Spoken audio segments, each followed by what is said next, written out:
மிசைலுடைய வேகம் எவ்வளவு தெரியுமா? 17,000 km/h சுற்றுப்பாதையில். அதை விட்டு விளங்கினோன்னா 10,000 கிலோமீட்டரா குறையும், 9,800. அயன் டோம் இப்படி இருக்குன்னு வைங்களேன். இது தடுப்பதற்கு இதை குறிவைக்கின்ற போது இது இப்படி போய் இப்படி வந்து இப்படி போயிடும். அது திசை திருப்பும். மேனவரபிள் டான்சிங் சிஜில் அப்படின்னு சொல்றது. அதாவது டான்ஸ் ஆடும். டான்ஸ் ஆடுனா இதால கணிக்க முடியாது. எதால? அயன் டோமால கணிக்க முடியாது. டேவிட் சில்லிங்கால கணிக்க முடியாது. ஏரோ சிஸ்டத்தால கணிக்க முடியாது. தாடால கணிக்க முடியாது. அதே போல பேட்ரியாட்டால கணிக்க முடியாது.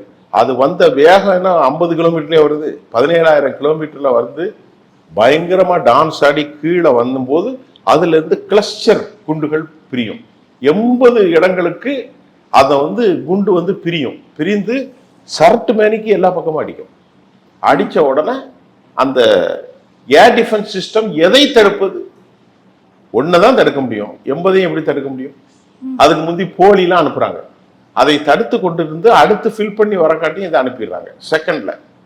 இது வந்து ஊருக்குள்ள போய் உளுந்து அவங்க எந்த இலக்கோ கொடூரமான தாக்குதலை நகர்த்தி விட்டதால் அமெரிக்காவும் இஸ்ரேலும் செய்வதறியாது திகைக்கிறார்கள்.